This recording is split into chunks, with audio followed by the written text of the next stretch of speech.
Hey, welcome back to the podcast. My name is Tami, and I've got a great episode for you today. If you're feeling the season of busy, spring has always been one of the busiest seasons for me, just with school, all the things that they try to cram in at the end of school. And I homeschool, so a lot of these are my choice, but still. We have, end of year exams and projects and parties and all those things. We have gardening and getting our yards ready for spring because all of a sudden the grass is growing so fast and we have to mow and all of these things. And so it's all these things we have to do. And today's episode, I really wanted you to take a moment and take a deep breath and give yourself that gift of choosing presence over pressure. Let's do this. Hey, and welcome to the Full Weight of Joy podcast, the podcast for women who are done stressing about the weight of the world, of expectations and settling for status quo, and ready to step into the full weight of joy. Joy in the journey, whether up or down, joy through the life's challenges, and joy in loving your life right where you are, even though sometimes we feel like chucking it all and moving to Bali. It's for women who are ready to step into who God called them to be. He chose you to be in this world. He created you for a specific purpose. God called us to be the light on a hill, and by embracing who you are and whose you are, you can stand on that hill and shine. The best part, when you're standing next to another woman who's also on the journey, the world gets brighter. My name is Tami. I am your host and a master certified life coach and a trained therapist. For over a decade, I've been helping women do just that. Step into who they're called to be and shine. Are you ready, friend, to start your journey? Let's do this. Anyone else feeling this spring sprint or this big rush, this push to the end of the school year, or is it just me? It happens every year. It baffles me that it catches me off guard because I know it's coming. Even in January, I'm like, okay, what can I do now? Knowing that the months of, the end of March, April, and May are going to be crazy just because of the amount of things, sports and projects and events and parties, all the things that are crammed in to this really tiny spot, not to mention all of our normal obligations and everything. And yet here we are again. My kids have 2.5 weeks of school left. And I was thinking about this. I was like, okay, if I could just make it to next week, because next week my daughter has mock trial, my son's Socratic dialogue will be done, the major papers will be done. It is going to be great. We've got this. And I was like, this is not how I want these weeks to feel.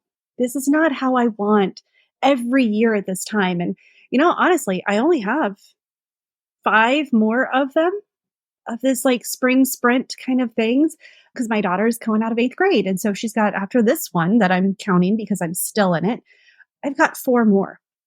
How do I want these 4 to go? And it's like, well, how do I want the school year to go? How do I want the summer to go? How do I want things to go? And it's like, I want to feel present. I want things to slow down. I don't want to feel the pressure of achieving things and doing things and going. And so I wanted to talk to you today about 3 things to choose presence over pressure. 3 things that help me, that I am actively doing in order to help this spring sprint slow, as slow as it can go. I mean, we've got things going, and I even have, I have to combine my calendar even more with my son because, he's like, hey, Mom, I need the car. I'm like, where are you going? He's like, I'm going to go play Frisbee golf. I'm like, I'm so excited for him for these things. And it's like, oh, but I need grocery shopping. Here's the list on your way home. You can pick it up. And he's like, okay. So I can get on board with this. But there's so many things that we kind of get caught up in doing. And so I want to just give you 3 tips to choose presence over pressure. And the first one is start with silence. It doesn't matter if it's 5 minutes, 5 hours, 5 breaths. 5 hours of silence, man, that would be a dream. But let's be realistic here. We've got kids. They won't.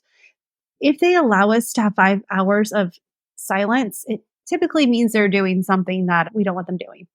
So here we are. How do we capture a moment of silence in our busy day? And can I just tell you, that the best time to do it is when you first wake up. Find a time in that first few minutes when your feet hit the floor.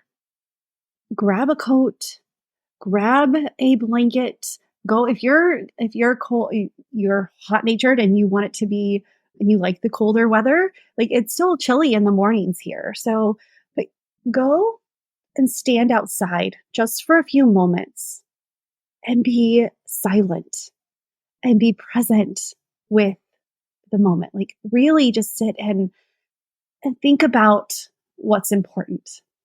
Take 5 deep breaths, say thank you, and just be for a moment. When I started doing this, and this is part of the daily 3 that I'm doing. I don't remember what episode. It was one of the first episodes this year that I talked about the 3 things that I'm doing every day. And this is one of them is I'm getting some time outside. I'm getting some time and it's so great because even when it's raining, I can go sit on the porch. Our porch isn't very big and rain, well, it's Oklahoma. All right. Rain is always sideways. It rarely trickles down from the top because of the wind. But it's so lovely. Like I look out and I see the grass, I see the trees. I see our little apple tree that has 100 blooms on it that we're going to have to pull off. It's too heavy. It'll be way too heavy for that little tree to have 100 apples on it. But I'm just so grateful. And when I start with my mornings with this, it anchors the rest of the day. I can recall this throughout the day when I just okay, I need a moment. And then I can think of the little apple blossoms. I can think of taking a deep breath and how the air smelled. In those 5 breaths, think about every one of your 5 senses. So take a deep breath and look around. Take a deep breath, close your eyes, and what do you hear? What do you taste? What do you see? Or didn't see? What do you feel? All of these 5 senses and engage them. They'll help you with the silence. I know silence can be awkward at first, but then when you start putting this into practice, it really does allow your body and your brain to be present in the moment. So the next one is define your non-negotiables. These change for me from season to season. I have a few core non-negotiables, but season to season, I have to shift it a little bit based on what we're doing, what's going on, and understanding our needs in the moment. So I know that, well, one, it's spring. So grass is growing like crazy and it takes over 4 hours to mow all of our land. And by it takes 4 hours, I mean, it takes my son 4 hours. He does the mowing. Kyle will fill in when he needs to. And Linda's doesn't quite meet the weight requirement yet. But, if she keeps working out and she keeps building that muscle, by the end of the summer, she'll be in that mower as well. But define your non-negotiables. What are some of the core values and some of the boundaries that you want to set for your family to protect what's going on, to protect? And one of ours is dinner time. We want to have dinner together at least 4 times in a week. That may be a lot. We are not doing sports right now. Or we're not doing team sports right now. My daughter does tumbling. My son does jujitsu. And of course he goes off and plays Frisbee golf with his buddies. And so we're not doing sports, which means we're able to be home between 6 and 8 at some point, all of us. And one of the things that we've instituted is no phone, no TV.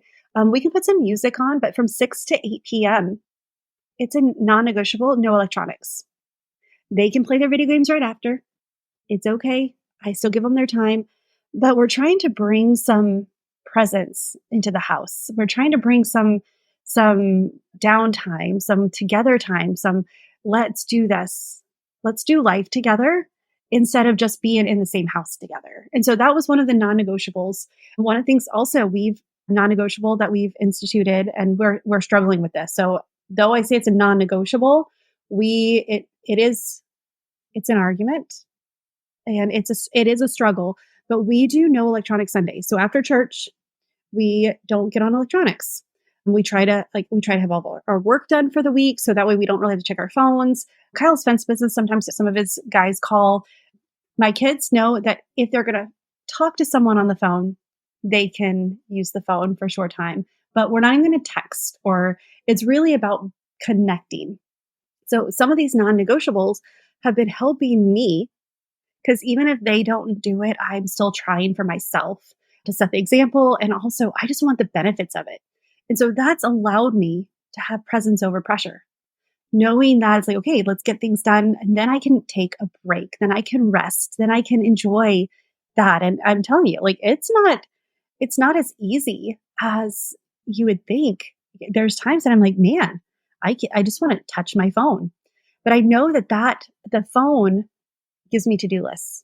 The phone has me reaching out to somebody. The phone, well, then I start reading what's going on. And then that pressure comes up, that pressure to do all the things that I have coming up. So I look at my calendar and I'm like, oh my goodness, this is what I have going on. And it's okay to not look at that.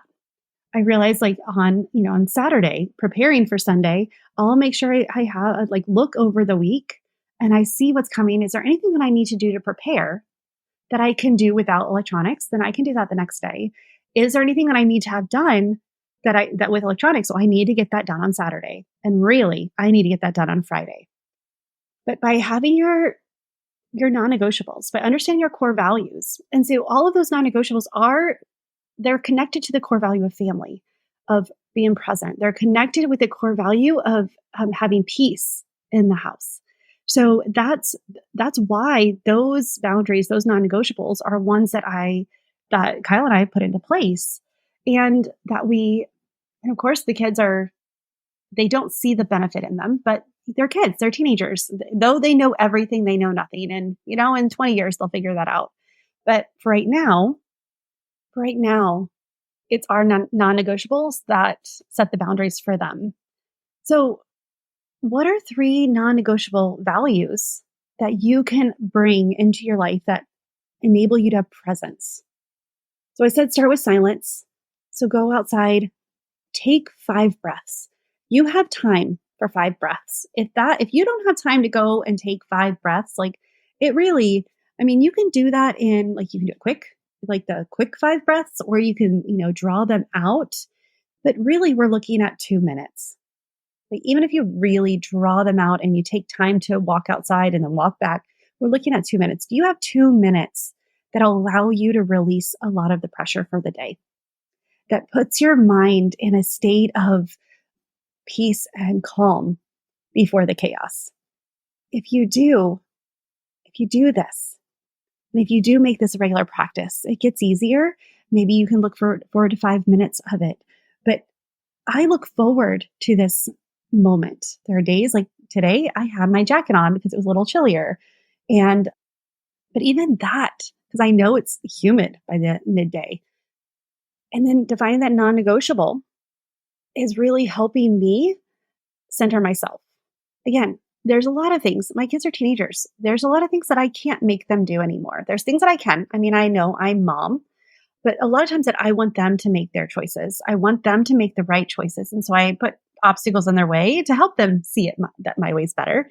But I also want them to see the benefit of presence over pressure, of having that habit, that routine, that the experience of a couple of minutes of silence. My son cannot have silence. He wants something going on he wants to listen to something. He wants to be doing something. He wants something to entertain him every moment of the day. He listens to a book at night. He constantly has, teenagers have the AirPods in all the time. And there's sometimes he's like, Mom, it's not even on. I'm like, well, then take them out and listen to the sounds around you. So not only do I do this for myself, but I do this to be an example for my kids on how to take pressure and alleviate it. My son took an assessment. This assessment is kind of like the PSAT, but for homeschoolers. And he was nervous about it. And it's like, just take a deep breath. It's all the stuff that you already know. It's not trying to teach you or trip you up. It's to see what you already know, how you're doing. It's supposed to highlight what's working and where we can put a little bit more effort. That's it. So we started with that, taking a deep breath. And of course he denied it, but it made me feel better.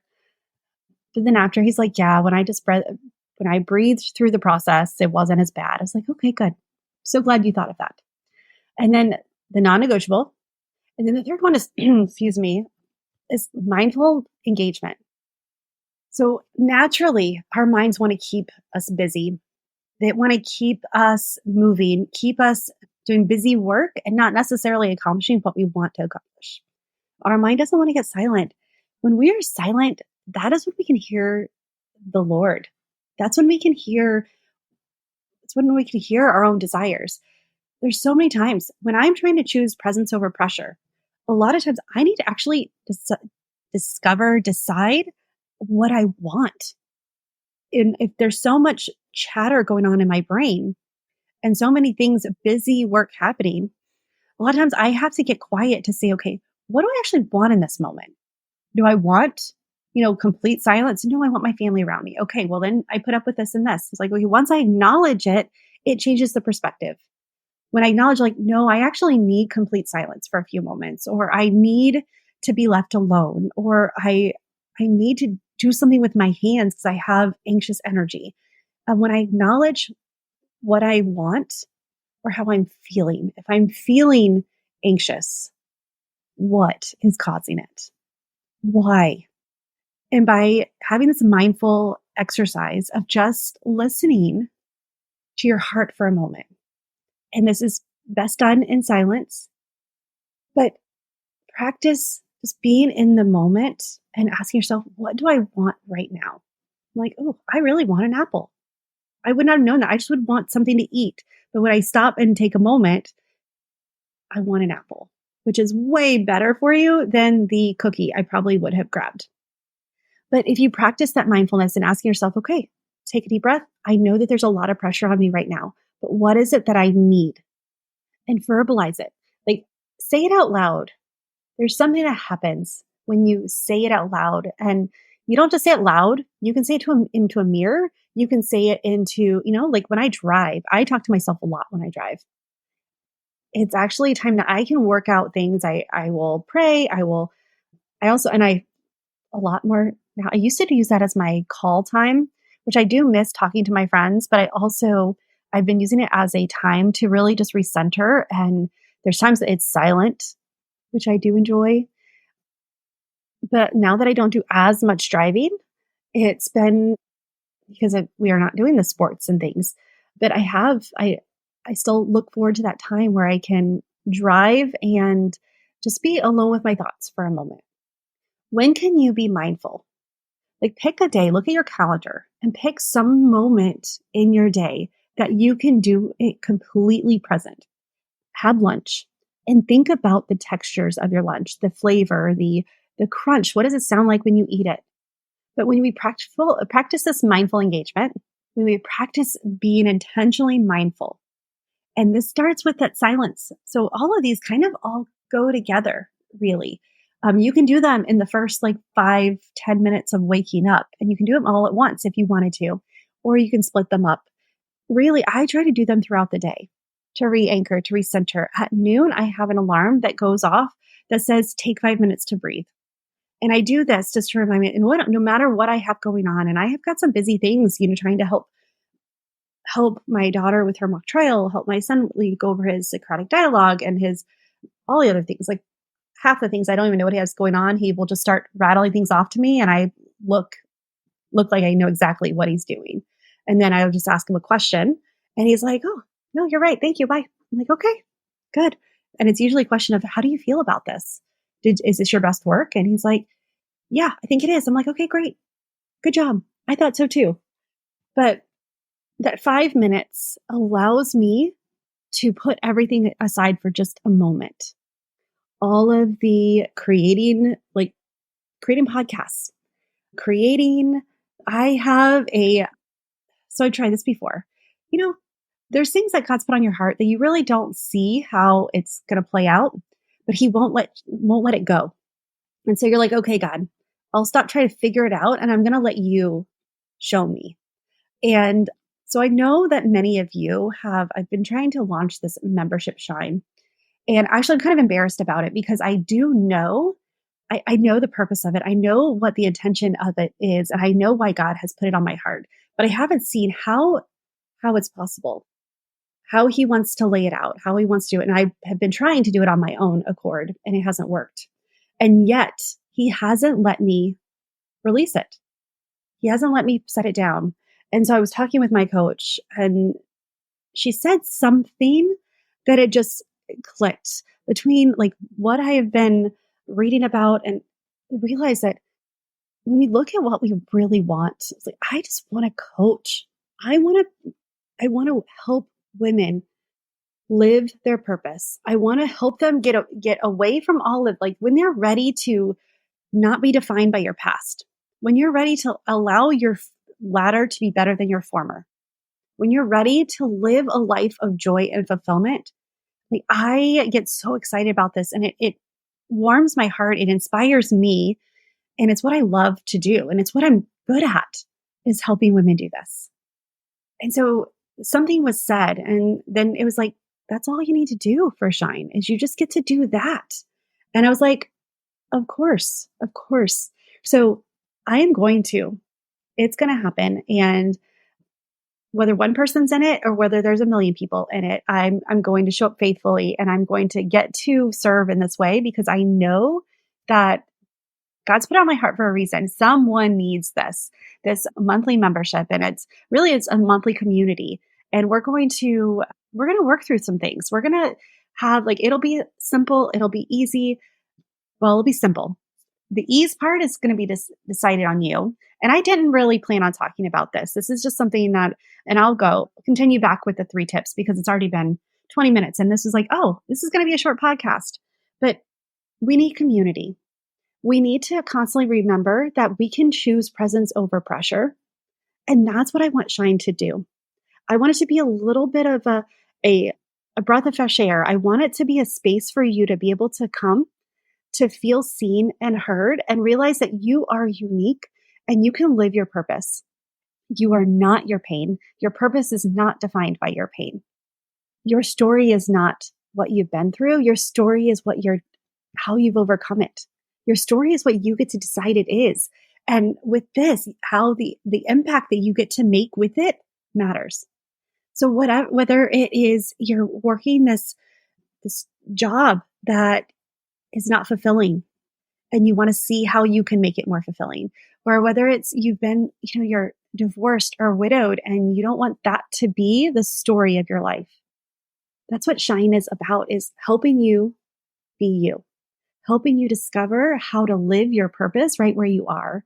And like my podcast, like sometimes we want to chuck it all and move to Bali. Sometimes we just want to like stop doing. Well, that's what I want for Shine, is to help you to see who you're being really matters more than what you're doing. And that's what presence over pressure, this episode really is about. It's who do you get to be in the moment? You get to start with a couple of breaths of silence.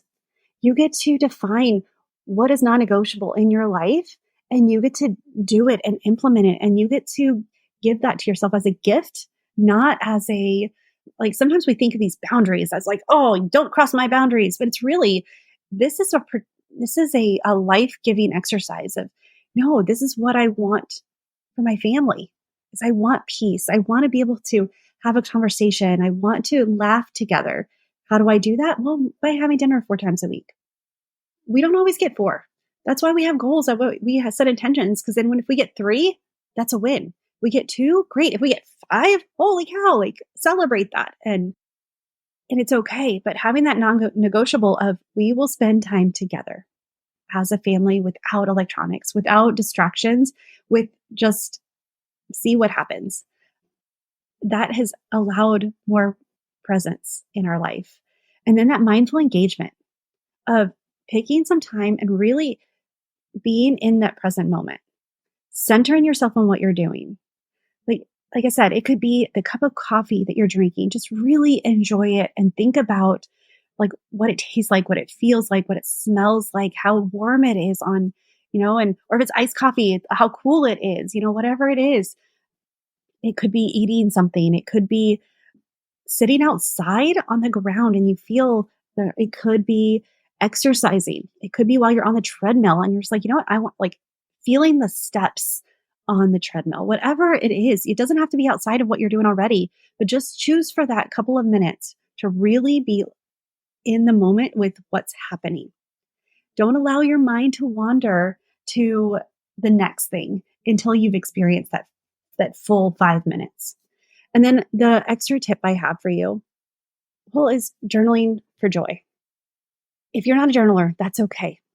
Jot down things that make you happy, things that happen throughout the day, things that wins and gratitude, memories. One of the things that I've actually started doing in my journals when I get a memory, or if you know how the memories pop up on your phone, like the picture memories.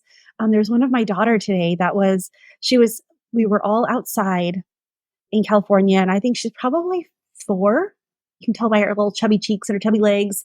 And we were watercoloring so we were painting the pavement. And she just looked so innocent. And she is such a beautiful artist. And those pictures were always so fun. And I loved her descriptions of them. And so I wrote that down because that's not a memory. If I didn't get that picture to pop up, I would not have remembered all of the other things with it. So when I was writing that, like it came back to life. And I remembered like this little girl who just loves to create, living with an artist. He's a little scattered at times. Trying to get her to finish something is not so easy.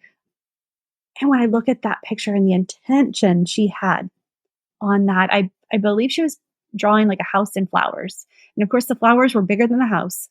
And she was just talking about how they're growing so big. And it brought me back to that moment of joy when it was as simple as sitting on our front porch.